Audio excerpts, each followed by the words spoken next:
La fonction des groupes de mots. En fait, la fonction, c'est le rôle du groupe de mots dans la phrase. Tout d'abord, il y a le sujet. Le sujet se trouve à être un constituant obligatoire dans la phrase de base. Le sujet, c'est ce dont on parle dans la phrase. On peut poser la question qui est-ce qui ou qu'est-ce qui devant le verbe. Par exemple, arrive. Qui est-ce qui arrive? C'est Fiona. Donc, Fiona, c'est le sujet de la phrase. On peut aussi l'encadrer de c'est qui. C'est Fiona qui arrive demain. Donc, Fiona, c'est le sujet. Et le dernier truc, on peut le pronominaliser, c'est-à-dire remplacer le sujet par un pronom. Elle arrive demain.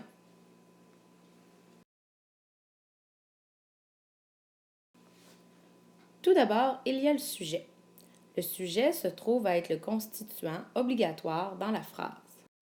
Ensuite, dans une phrase de base, il y a obligatoirement un prédicat qu'on appelait groupe-verbe.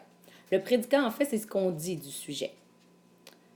Par exemple, pour trouver le verbe, on peut l'encadrer de ne pas. On élimine le sujet. Qui est-ce qui n'a pas pleuré? C'est Fiona. Et on pose 3 questions. Fiona a pleuré qui? Ou encore, Fiona n'a pas pleuré quoi? Et finalement, on pose la question avec une préposition ou comment. Fiona a pleuré comment? Elle n'a pas pleuré. Donc, n'a pas pleuré, c'est le prédicat de la phrase. Cette nuit peut être déplacé au début de la phrase, donc il ne fait pas partie du GV. C'est plutôt un complément de phrase.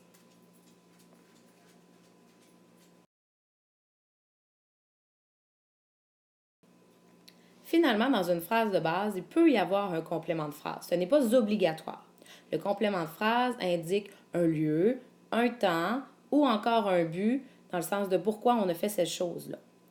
Pour trouver le CP, il faut absolument pouvoir le déplacer.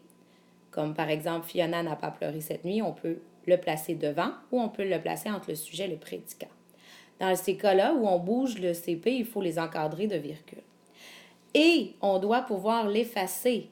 Donc, on faut absolument déplacer et effacer. Donc ici, Fiona n'a pas pleuré, on a enlevé cette nuit. Attention, avec le verbe aller, on doit toujours aller à quelque part. Donc, ça fait partie du prédicat. Comme on a vu un peu plus tôt dans l'année, il y a des compléments du nom. Dans le fond, le complément du nom sert à préciser le nom et c'est ce qu'on a vu plutôt comme étant l'expansion du nom. Par exemple, le nom Fiona. Donc, qui est Fiona? Comment il est Fiona? C'est mon beau petit chien. Donc, mon beau petit chien, c'est un groupe du nom qui sert à préciser Fiona, donc un GNCN. À l'intérieur de mon GN, j'ai un autre nom qui est chien.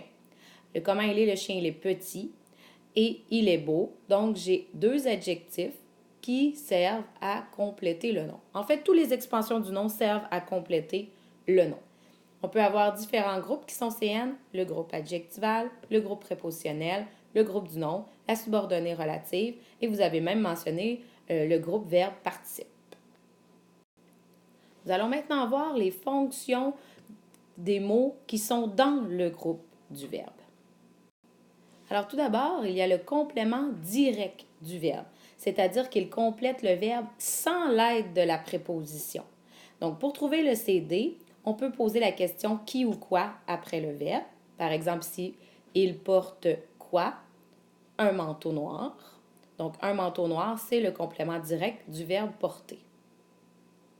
On peut aussi remplacer le CD par quelque chose ou quelqu'un. Il porte quoi? Quelque chose. Et on peut encore le pronominaliser, donc on le remplace par un pronom. Il le porte. Les groupes qui peuvent être des CD, c'est soit des GN, des groupes verbes à l'infinitif ou encore un pronom. Ensuite, il y a le complément indirect du verbe. Lui, il est séparé par le verbe à l'aide d'une préposition.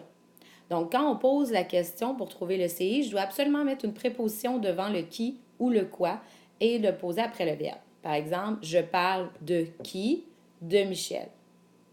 Ou encore, je parle à qui? À te.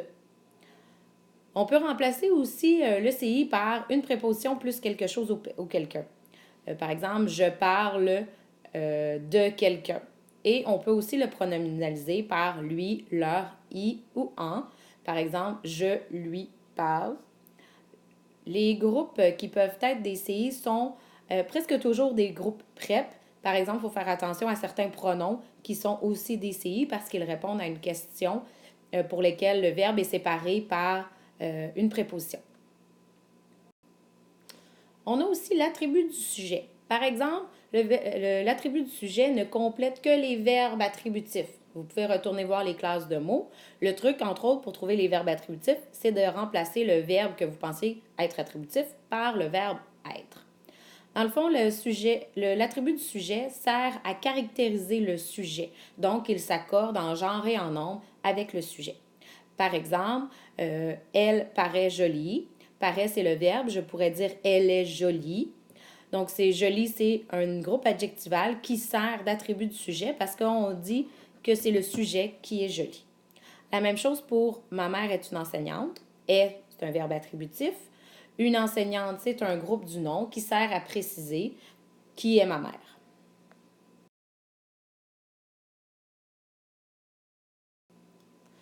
On a le modificateur du verbe.